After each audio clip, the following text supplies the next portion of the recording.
Segera seseorang berteriak dari pengawal kavaleri di bawah, "Bunuh semua pengkhianat itu."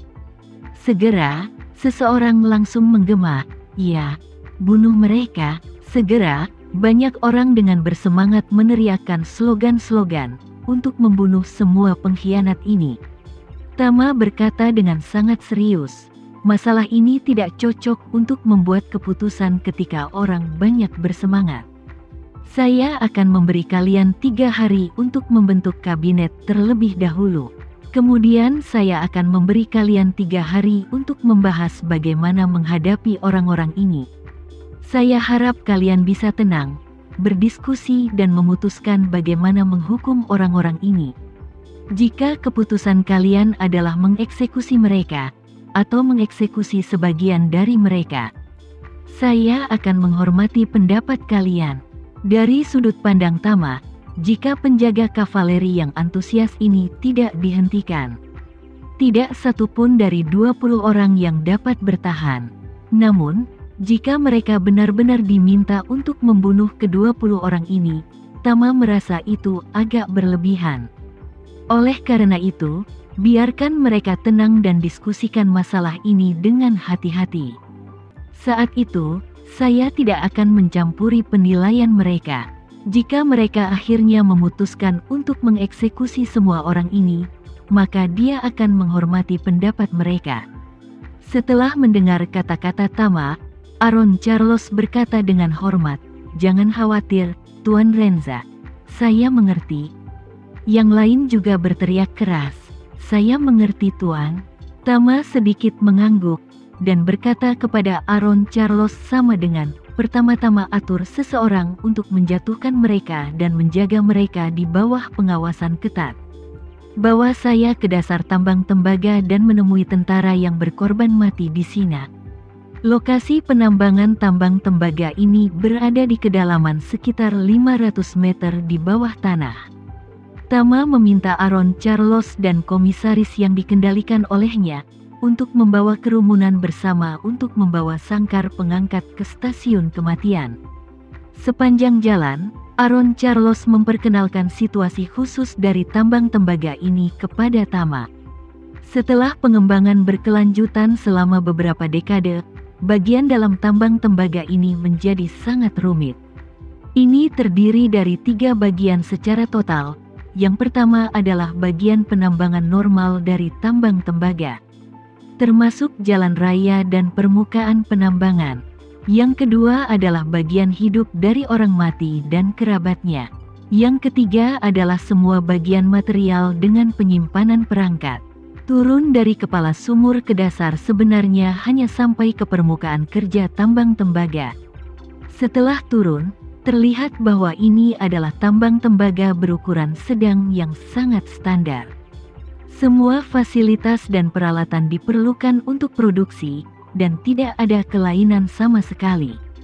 Di bawah kepemimpinan Aaron Carlos, Tama keluar dari ruangan, melihat ke terowongan tambang yang dalam. Tama bertanya dengan rasa ingin tahu, di mana biasanya prajurit yang berkorban mati dan kerabat mereka tinggal. Aaron Carlos buru-buru berkata, "Tuan Renza, pesawat dengan ketinggian -500 meter ini adalah permukaan kerja tambang tembaga. Area tempat tinggal prajurit yang berkorban mati. Anda harus masuk dari terowongan rahasia di depan dan mengambil sangkar pengangkat lain untuk turun. 100 meter. Tama mengangguk dan bertanya kepadanya, "Mengapa tidak ada yang bekerja di sini sekarang?" Aaron Carlos buru-buru berkata, "Karena hari ini adalah waktu untuk minum obat. Prajurit yang berkorban mati harus diusir dari tempat tinggal sejauh 600 meter seperti yang diminta. Mereka dibiarkan menunggu di sana sampai penawarnya tiba dan minum obatnya bersama." Saat dia mengatakan itu, Aaron Carlos melanjutkan, "Dalam keadaan normal, hanya prajurit yang berkorban mati yang bekerja di tambang tembaga. Anggota keluarga mereka yang memenuhi syarat untuk datang ke lantai ini sebagai penambang. Yang lain selalu tinggal di lantai bawah. Hanya saat tugas dipilih, apakah akan ada kesempatan untuk keluar?" Tama bertanya lagi, Bagaimana kamu biasanya mengelola prajurit yang berkorban mati yang merupakan penambang ini? Aaron Charles berkata, ada 3 tim penambang. Setiap tim memiliki sekitar 100 orang. Mereka bekerja dalam 3 shift. Metode manajemen khusus sama dengan manajemen penjara di Amerika Serikat. Setiap kelas memiliki orang khusus yang bertanggung jawab atas kelas ini. Pengawal kavaleri akan menghitung jumlah orang di muka, dan kemudian membawa mereka untuk bekerja secara langsung.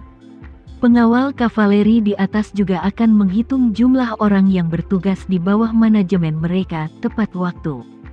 Setelah memastikan bahwa jumlah orang bertugas sama dengan saat pergantian shift, mereka akan menyerahkan dengan tim lain yang datang untuk mengganti shift. Setelah mengecek jumlah orang, kirim kembali semua orang yang telah diganti. Dihitung lagi jumlah orang setelahnya mencapai lantai bawah. Setelah memastikan bahwa mereka benar, kelompok penambang ini kembali beristirahat. Para penjaga yang bertugas mengawasi mereka juga kembali beristirahat. Tama bertanya kepadanya, apakah ada upah tambahan untuk penambang dan keluarga mereka? Tidak. Aaron Charles menggelengkan kepalanya dan berkata, menurut persyaratan organisasi, kami hanya memilih prajurit yang berkorban mati dan keluarga mereka yang tidak cukup kuat, membiarkan mereka bekerja tanpa kompensasi tambahan. Tama sedikit mengangguk. Saat ini, Aaron Charles telah membawanya dan yang lainnya ke sebuah ruangan yang bertuliskan ruang distribusi listrik.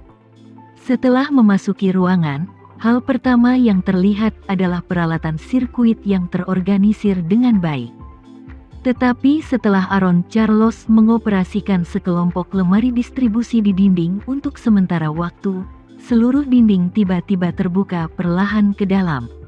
Tama dapat melihat dari sisi kusen pintu bahwa pintu yang disamarkan sebagai dinding setebal hampir 1 meter, dan kedua sisinya diperkuat dengan pelat baja yang sangat tebal. Belum lagi master seni bela diri, bahkan senjata berat biasa saja tidak cukup. Berpotensi meledakkan tembok ini. Di balik tembok ini sebenarnya ada ruang mesin yang sangat besar. Ruang mesin ini sebenarnya adalah ruang peralatan dan operasi lift tugas berat. Di bawah ruang mesin ada sangkar pengangkat yang sangat besar. Aaron Charles memimpin semua orang ke sangkar, mengaktifkan kandang dengan irisnya sendiri. Kemudian sangkar tersebut membawa kerumunan ke kedalaman minus 600 meter. Saat sangkar sedang berjalan ke bawah, Aaron Charles berkata kepada Tama, Tuan Renza, semua peralatan keselamatan di sini satu arah. Pintu tersembunyi barusan, dan sangkar pengangkat ini hanya dapat dioperasikan oleh kami dari luar. Selain itu, setelah sangkar sampai di bawah, ada pintu yang bisa dibuka dari luar. Hanya kita yang bisa membukanya dari luar. Tama bertanya kepadanya, bukankah ini satu-satunya cara bagi garnisun orang yang berkorban mati itu ke dunia luar? Itu benar. Aaron Charles mengangguk dan berkata, prajurit yang berkorban mati hanya bisa masuk dan keluar melalui lorong. Tetapi ada sejumlah besar pipa ventilasi baja di garnisun mereka, tetapi diameter bagian dalam yang paling tebal dari pipa itu hanya 11 cm. Orang tidak bisa keluar sama sekali. Jadi mereka tidak memiliki kemungkinan untuk melarikan diri. Bahkan jika mereka dapat membuka pintu di bagian bawah, mereka tidak dapat memanjat sumur setinggi 100 meter. Bahkan jika mereka dapat memanjat ke atas, kandang selalu diblokir dengan ketat di persimpangan. Mereka tidak bisa keluar sama sekali.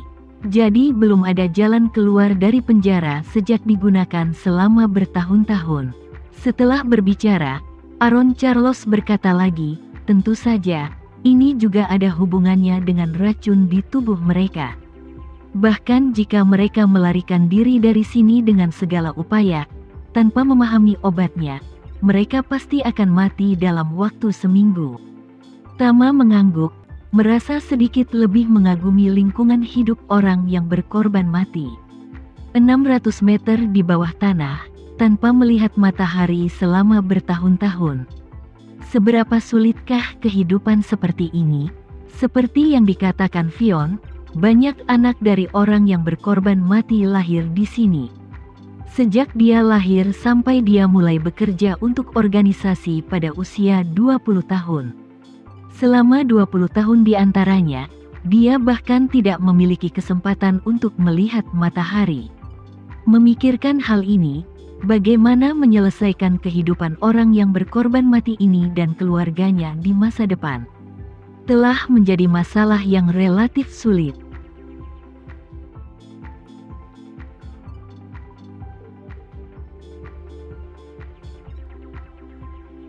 Sekian dulu ya video kali ini, kita lanjutkan lagi videonya di lain waktu.